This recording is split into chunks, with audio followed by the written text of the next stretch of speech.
하나님 말씀은 신약 성경 42페이지, 신약 성경 42페이지, 마태복음 25장 24절부터 30절까지 봉독합니다. 한 달란트 받았던 자는 와서 이르되, 주인이여, 당신은 굳은 사람이라 심지 않은 데서 거두고 해치지 않은 데서 모으는 줄을 내가 알았으므로 두려워하여 나가서 당신의 달란트를 땅에 감추어 두었나이다. 보소서, 당신의 것을 가지셨나이다.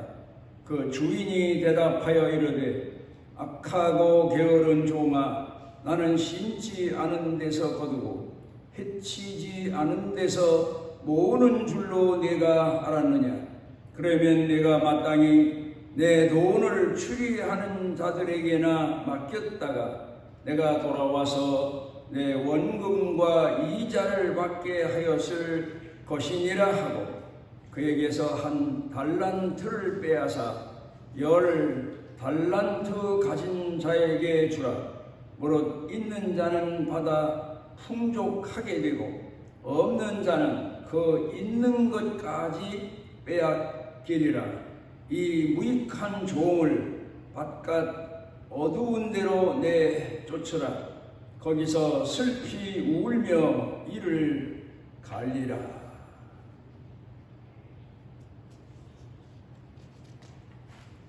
우리가 이 시대를 살면서 이력서를 쓸 때가 있습니다. 상대방이나 내가 원하는 회사, 학교 이런 데서 내 그동안 살아온 과정 중에 학력이나 경력 이런 것들을 알고 싶어서 이력서를 제출하라고 할 때 씁니다.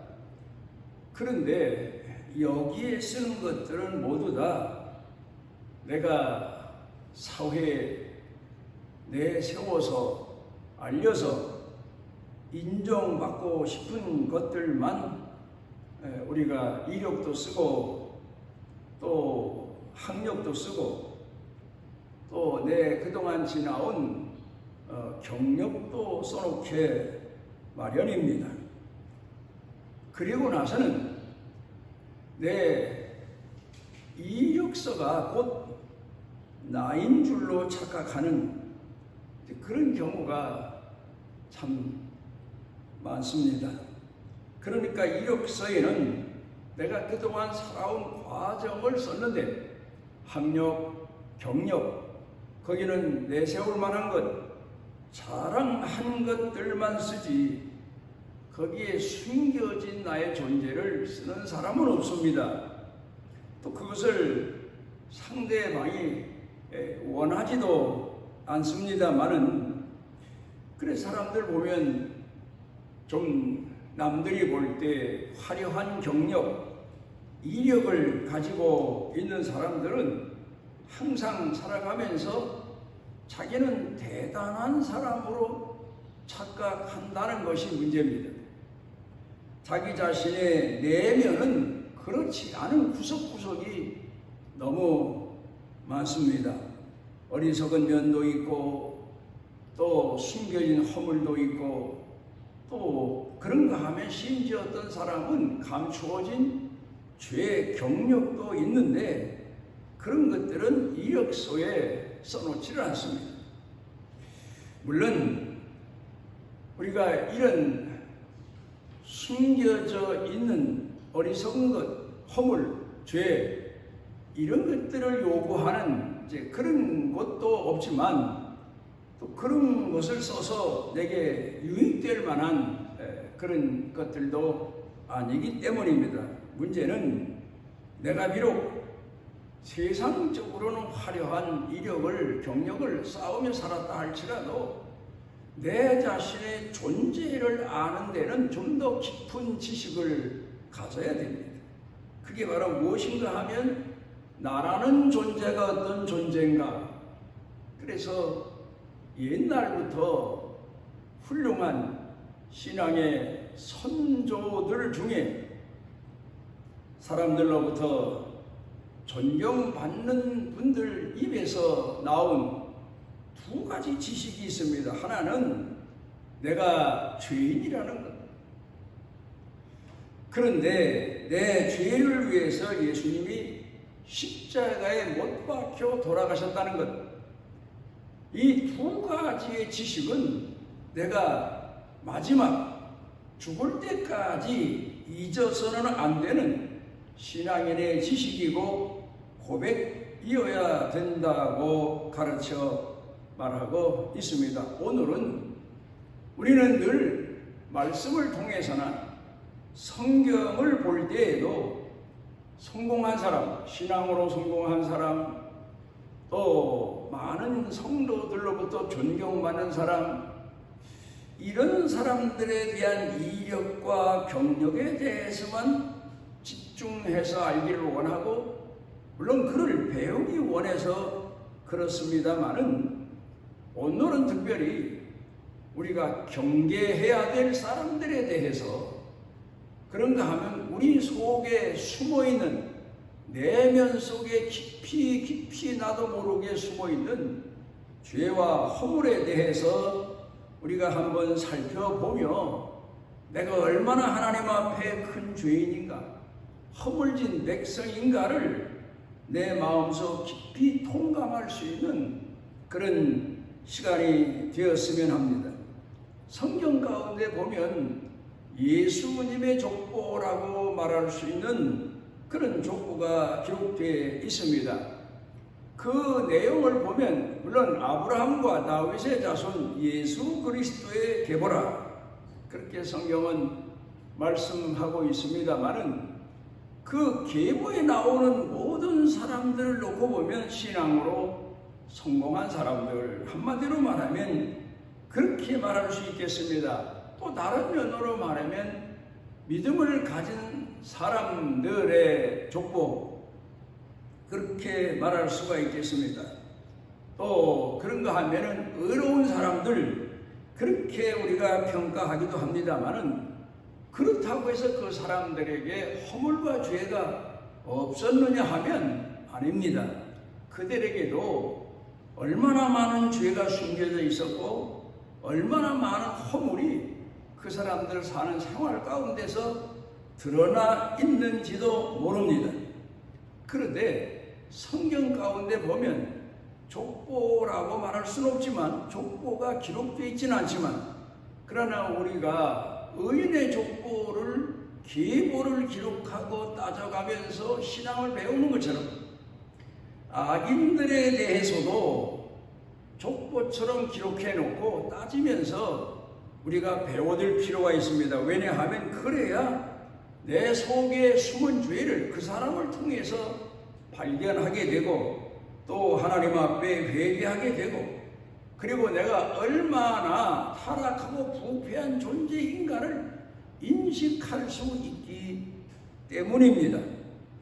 그래서 성경을 통해서 우리가 우리 자신을 바로 볼 수 있는 그런 신앙인이 되어야 됩니다. 내 타락과 부패의 근성을 찾아내지 못하면 우리는 하나님 앞에 바로 신앙인으로 살아갈 수 없어질 때가 많습니다. 그때가 어느 때인가 하면 고난당할 때입니다. 보통 사람들은 삶에서 고난을 당하면 내가 무슨 죄가 있어서 이런 고난을 당해야 됩니까? 그런 푸념을 합니다마는, 그런데 그건 자기 자신을 알지 못하는 사람의 푸념입니다.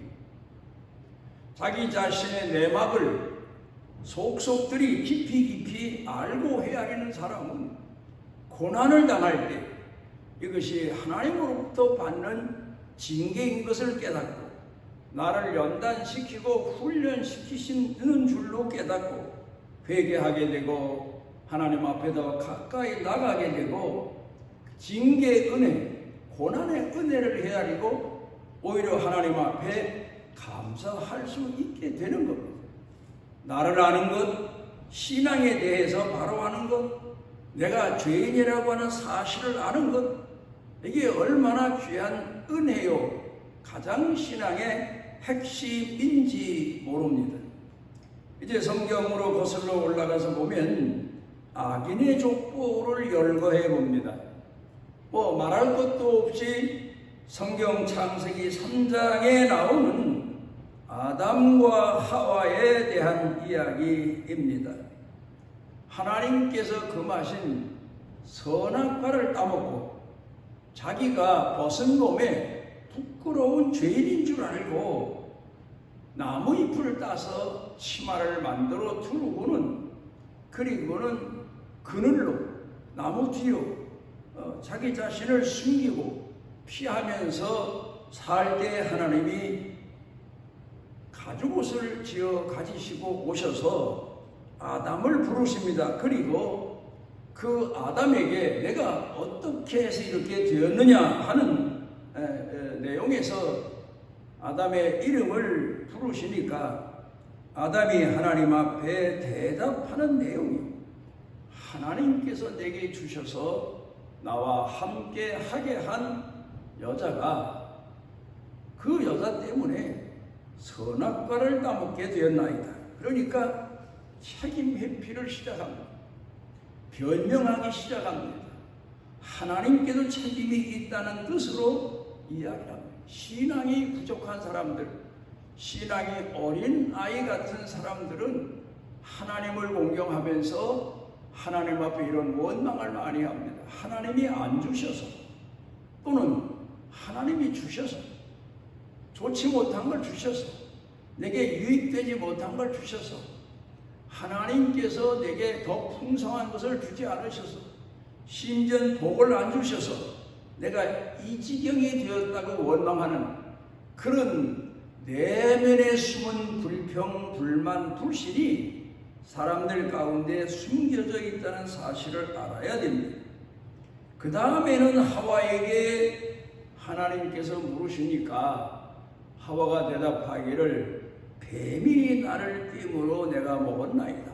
다시 또 이 깊은 내용을 말하자면 하나님이 지으신 뱀 때문에 핑계하고 변명하는 죄를 범하게 됩니다.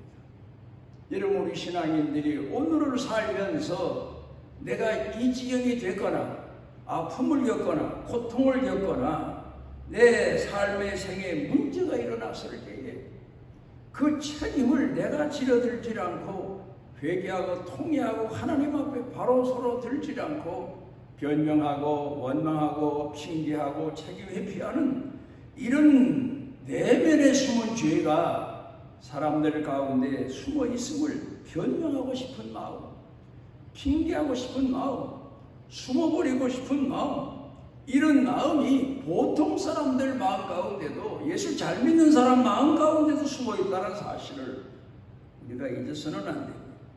두 번째 가서 우리가 공부해 봐야 될 사람은 가인입니다. 하나님께서 그 가인을 찾아오셔서 하나님께서 그 가인에게 아벨이 어디에 있느냐, 책임 추궁의 핵심입니다. 그러자 이 가인이 내가 내 아우를 지키는 자니까 나는 그가 어디에 있는지 모릅니다. 거짓말도 이런 거짓말이 어디 있습니까? 자신이 쳐 죽여서 땅에 묻고는 자기가 모른다고 하나님 앞에서, 심지어 하나님 앞에서, 사람 앞에서야 그럴 수 있다 손 치더라도 하나님의 물음에 이 가인이 거짓말을 하는 걸 보게 됩니다. 거짓말로 자기 자신을 위장하고 사는 그런 죄가 우리 속에 숨어 있다는 사실을 우리가 잊어서는 안 됩니다. 그 다음에 또 내려가다 보면 가인의 후손 중에 라멕이라고 하는 사람이 있는데, 이 사람이 사람을 쳐서 또 죽이고 나서는, 그리고는 자기 자신이 세상 사람들에게 위협의 존재란 뜻에서 가인을 위하여는 벌이 7배일진데 라멕을 위해서는 77배로다. 그러니까 자기 자신을 두려운 존재로 위장하는 그런 처세술을 부리고 있는 걸 보게 됩니다. 그 다음에 가서 또 한 사람 찾아보자면 노아의 아들 함입니다. 자기 자신에 대하여 변명하고 원망하고 숨어버리고 책임 회피를 하는 그런 정도에서가 아니라 이제는 노아의 아들 함은 아버지를 헐뜯기 시작하는 그런 사람, 그러니까 하나님을 헐뜯고 아버지를 헐뜯고 약점을 찾아서 비난하는 그런 죄를 범하는 그런 사람이 바로 노아의 아들 함이었던 것을 보게 되지 않습니까? 이걸 보면 오늘 현대 사회도 보면 그런 정치인들 많지 않습니까? 상대방을 헐뜯어서 사람들의 관심을, 사람들의 표를 내게로 돌리기 위해서 그런 방법을 쓰는 사람들 얼마나 많습니까? 그런가 하면은 더 내려가서 보면 아브라함 집안의 하갈과 이스마엘이라고 하는 사람입니다.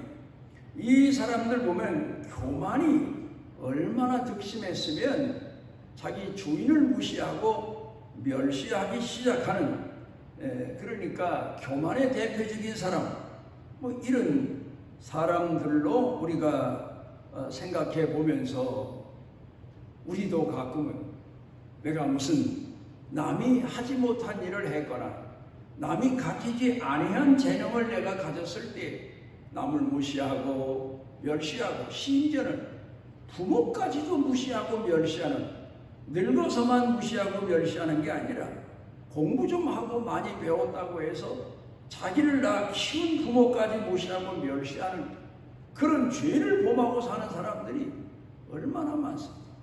부모 말에 귀담아 듣지 않고 무시해버리고 멸시해버리고, 이런 죄가 오늘 젊은이들 가슴 속에 깨닫지 못한 사람 마음 가운데 숨어서 있다는 사실을 우리가 잊어서는 안 됩니다. 그러니까 우리가 이 사람들의 계보를 하나하나 헤아리며 생각해보고 공부해보게 되면 변명의 죄, 회피의 죄, 책임 전가의 죄, 위장의 죄, 헐뜯는 죄, 이런 죄를 끊임없이 범하고 있습니다. 왜 그럴까? 바로 그 사람 자신이 어둠에 처하고 있기 때문에, 비단에 거하지 않고 있기 때문이라는 사실을 우리가 알아야 됩니다. 여기서 우리가 하나 배우는 아주 참 귀한 교훈이 있습니다. 오늘도요, 교회 성도들 보게 되면 참 안타깝기 이를 데 없는 사람들이 있습니다. 예를 들어 주일날 예배를 드립니다. 그러면 그 예배를 드리고 난 후에 자기는 마치 숙제를 다한 아이처럼 시원한 마음을 가지고 숙제를 다했다, 하나님 앞에 의무를 다했다, 주의를 지켰다, 그런 마음을 가지고 돌아가는 그런 어리석은 사람들이 있습니다. 그러니까 자기 자신의 그동안 무거웠던 것을 내려놓고 가는 듯한 그런 생각을 가지고 돌아가는 사람들이 있습니다. 가인의 제사로 돌아가서 보면 가인은 자기 허물과 죄가 그동안 있었다 할지라도 제물에게 자기 죄를 전가시켰다는 마음에서 제사를 통해서 해방감을 느끼는 사람이었을 겁니다. 그런데 성령이 함께 하시고 자기 허물과 죄를 깨닫고 하나님 앞에 신령과 진정으로 예배드린 사람은 예배 드리면서도 그렇지만 예배 끝나고 돌아갈 때 하나님이 내게 베푸신 긍휼의 은혜가 얼마나 큰가, 하나님이 이 죄인에게 약속하신 은혜가 얼마나 큰가, 이걸 가슴에 안고 담고 돌아가는 것입니다. 아벨의 제사가 어떤 제사입니까? 가인은 자기 허물과 죄를 곡식에게 전가시키고 자기는 해방되었다는 마음에서 제사를 끝냈겠지만 아벨의 제사는 다릅니다. 내 죄와 허물을 양에게 전가시켰지만 문제가 그 양의 제물에 대한 안타까운 마음, 그리고 자기 죄와 허물을 책임져 주시는 하나님의 긍휼의 은혜, 또 그리고 앞으로 장차 하나님 자신이 그 아들이 내 허물과 죄를 책임져 주신다는 그 약속의 은총, 이런 마음을 가지고 제사를 드리고 제사를 마칠 수 있었음을 우리가 잊어서는 안 됩니다. 오늘 여러분은 하나님을 공경하는 신앙을 가지고 주일날 예배를 드리거나 하나님 앞에 예배를 드릴 때 그 예배의 의미가 뭡니까? 내가 자유함을 얻는 것, 평안함을 얻는 것, 숙제를 다한 것, 마치 아이가, 학교 다니는 아이가 선생님이 숙제를 내주면 공부 못하는 아이는 숙제를 억지로라도 합니다. 마지 못해서 합니다. 그리고 나서는 숙제를 다 했다는 해방감, 아마 그것으로 그치고 말 겁니다. 그런데 공부를 열심히 하고 공부를 잘하는 아이는 숙제를 통해서 선생님이 원한 그 깊은 지식의 내용을 지식에 새기고 머리에 새기고 마음에 새기는 겁니다. 그러니까 숙제가 끝난 다음에 또 하나를 배웠다, 또 하나를 새겼다, 그런 생각을 갖게 되는 것처럼 우리가 하나님 앞에 예배를 드렸을 때에 오늘도 하나님이 내게 이런 긍휼의 은혜를 베푸셨고 이런 약속을 주셨고 이렇게 내게 은총을 베풀어 주셨음을 마음에 새기는 그런 사람이 바로 하나님 앞에 산제사를 드리는 사람이요, 아벨의 제사를 드리는 그런 사람입니다. 이제 오늘 성경 본문 말씀으로 돌아가서 봅니다. 5달란트와 2달란트 받은 사람, 마태복음 25장에서 말씀하고 있는 내용이지 않습니까? 그 사람은 하나님이 내게 베푸신 은혜, 긍휼의 은혜, 하나님이 나를 부르신 은혜, 죄인임에도 부르신 은혜, 어리석은 자임에도 맡기신 은혜, 이 은혜에 감사하고 감격해서 산 사람의 표징이고, 여기 1달란트 맡은 사람, 이 사람은 바로 자기 자신의 책임을 주인에게 돌려버리고 마는 미련한 자입니다. 오늘도 많은 성도들 중에는 자기 자신을 교리에 숨기고 직분에 숨기고 그리고 사는, 그리고 부르시고 또 약속하신 하나님에게 책임을 돌려버리는 그런 예배자가 많고 신앙인들이 참 많습니다. 어떤 사람은 기독교 교리에 죄인인 자기를 숨겨버리고 맙니다. 그리고 또 기독교의 직분에 죄인인 자기를 숨겨버리고 맙니다. 하나님이 나를 목사로 부르셨다, 장로로 부르셨다, 직분자로 부르셨다, 이런 착각 속에서 자신이 마치 의인이 되고 하나님의 아들이 되고 하나님 앞에 축복받는 사람이 된 것으로 착각합니다. 그러나 오늘 성경 1달란트 맡은 사람에 대한 이야기를 보면서 우리가 배워야 될 것은 우리가 얼마나 어리석은 죄인이고 패역한 죄인이고 또 우리 속엔 변명하고 책임 추궁하고 그리고 하나님 앞에서 불평하고 원망하는 그런 죄가 숨어있는 죄인임을 깊이 깨닫고 인식하고 회개하고 통회하고 자복하며 우리가 평생토록 하나님이 내게 베푸신 긍휼의 은혜가 얼마나 큰가, 하나님이 내게 주신 약속의 은총의 사랑이 얼마나 깊고 깊은가, 이 사실을 잊지 아니하고 늘 하나님 앞에 부름받은 겸손한 사람, 세워진 충성하는 사람으로 살아가시기를 바랍니다. 우리를 오늘도 주 앞에 불러 모으신 하나님 감사드립니다. 우리가 주님을 공경하면서 아담의 혈통을 이어받은 자로 할 수만 있으면 내 게으름, 내 어리석음, 무지함을 변명하고 또 때로는 원망하고 책임 전가하며 살아가는 죄를 범할 때가 많습니다.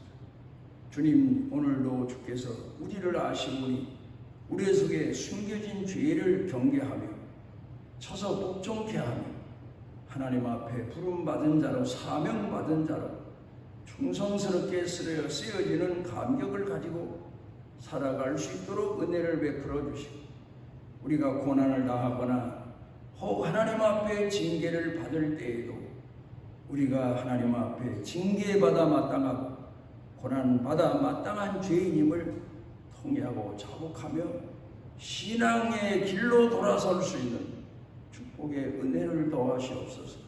예수님 이름으로 기도드리옵나이다. 여호와께서 그 날개 아래 보호를 받으러 온 내게 온전한 상 주시기를 원하노라. 우리가 죄인임에도 우리를 부르시고 우리 죄값까지 대신 하나님 앞에 지불하시고 우리를 하나님의 자녀로 살아가도록 보증자가 되어주신 우리 주 예수 그리스도의 무한하신 은혜와 우리를 평생토록 영원토록 포기하지 아니하시고 품에 품으시고 사랑하시는 아버지 하나님의 만극하신 사랑과 우리 속에 내재하셔서 빛이 되시고 소금이 되시고 깨닫게 하시고 충성하게 하시는 성령님의 불길 같은 능력의 은총이 사랑하는 자녀들 머리 위에 영육간에 사는 생활 중에 가족 일터 경영 온 교회 중에 넘치고 넘치도록 함께 하시기를 축원하옵나이다.